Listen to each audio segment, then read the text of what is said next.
Radhe Radhe everyone. आज की video में हम बात करेंगे अक्षय तृतीया के विषय में। आज मैं आपको अक्षय तृतीया की संपूर्ण और सरल पूजा विधि करके दिखाऊंगी।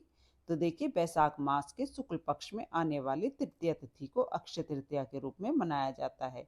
इस दिन लक्ष्मी माता का पूजन किया जाता है और कहा जाता है कि अक्षय तृतीया के दिन की हुई गई पूजा और दान का अनंत गुना हमें फल प्राप्त होता है। तो अक्षय तृतीया के दिन सुबह स्नान आदि करने के बाद आप घर में भी जिस जगह पर पूजा कर रहे हैं उस जगह को साफ कर लें। उसके बाद वहां पर आप स्वास्तिक बना लें।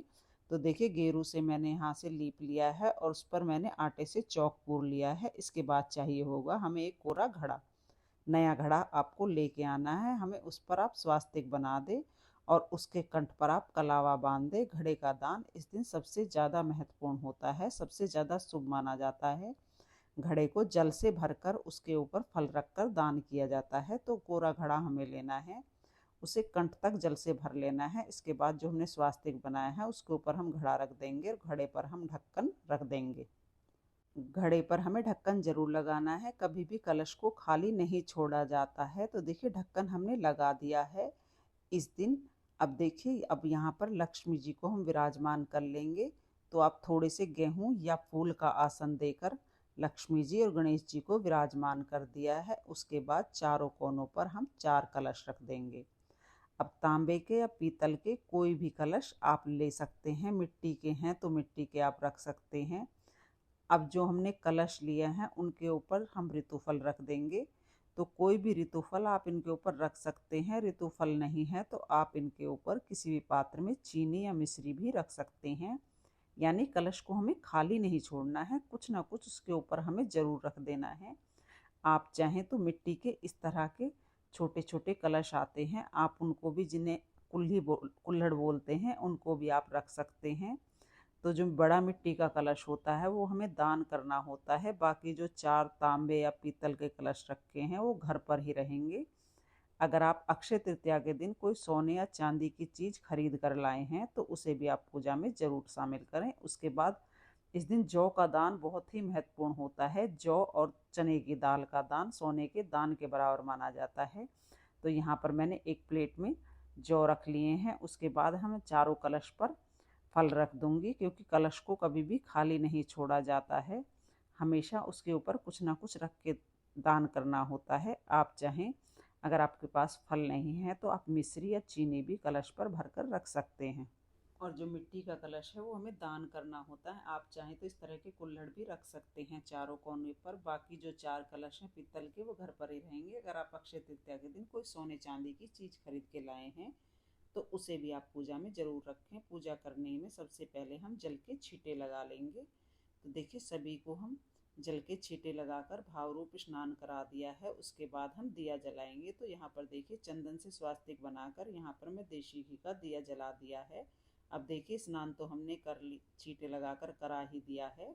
अब गणेश जी को वस्त्र स्वरूप कलावा हम समर्पित करेंगे और लक्ष्मी जी को हम वस्त्र स्वरूप कलावा समर्पित कर देंगे। सभी को हम तिलक लगा देंगे और धूप दीप समर्पित कर देंगे। उसके बाद हमें दाल लेनी है। तो दाल का दान इस दिन बहुत महत्वपूर्ण होता है, क्योंकि दाल का दान सोने के बराबर माना जाता है। तो जितने भी कलश आपने लिए हैं सब में आप दाल जरूर डाल दें। वो जो भी मटका आपने लिया है, घड़ा लिया है, उसमें आप दाल ना डालें, क्योंकि जो हमें दाल दान करनी है उसके पास ही हमें दाल रख देंगे। 1-2 दाने हाथ में लेकर अब हम अक्षय तृतीया की कथा सुनेंगे। और अक्षय तृतीया की कथा सुनने के बाद जो हाथ के दाने हैं उन्हें हम लक्ष्मी माता और भगवान गणेश जी के चरणों में चढ़ा देंगे। बाकी हम जल के लोटे में डाल देंगे और उसके बाद हम सभी को धूप दीप दिखाएंगे। इस दिन जौ का और गेहूं का दान आप जरूर करें। अनाज कोई भी आप जरूर दान करें। इस दिन अन्नदान सबसे बड़ा दान होता है। अन्न और जल का दान इस दिन हमें जरूर करना चाहिए। उसके बाद हम आरती करेंगे। तो सबसे पहले हम गणेश भगवान जी की आरती करेंगे और फिर हम लक्ष्मी माता की आरती करेंगे। लक्ष्मी माता और गणेश भगवान की प्रेम पूर्वक आरती करने के बाद फिर हम सभी को दक्षिणा समर्पित करेंगे, क्योंकि दक्षिणा पूजा में रही कमियों को पूरा करती है। तो इस तरह से देखिए, हमें पूजा करनी है।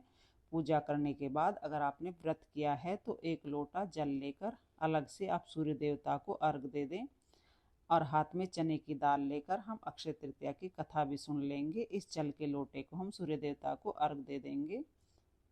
आरती करने के बाद पूजा में रही कमियों के लिए हाथ जोड़कर हम प्रार्थना करेंगे और भगवान से क्षमा याचना करेंगे। तो इस तरह से अक्षय तृतीया की पूजा हमें करनी है। पूजा के बाद जो जल का लोटा है वो हमें फल के सहित किसी भी ब्राह्मण को या जिसका आप चाहें उसको दान कर सकते हैं। और जो हमने फल लिए हैं, ऋतुफल जो भी हो, आप उस दिन जरूर दान करें।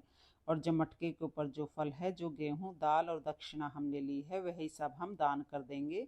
ये किसी ज़रूरतमंद को दान कर सकते हैं। अगर आप चाहें तो मंदिर में पंडित जी को भी दान कर सकते हैं। जो 4 लोटे हमने लिए हैं जल के, ये घर पर ही रखना है। इसका प्रसाद आप इसके ऊपर जो आम रखे हैं वो घर के सभी सदस्यों में प्रसाद स्वरूप बांट दें। और जो जल है वह आप घर में छींटे लगाकर पौधों में सींच सकते हैं।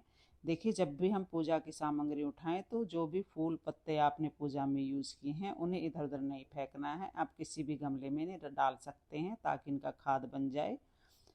तो यह है वह पूजा विधि जो मैंने आपको बता दी है। तो फ्रेंड, इस तरह से आप बहुत ही सरल विधि से अक्षय तृतीया के दिन पूजा कर सकते हैं।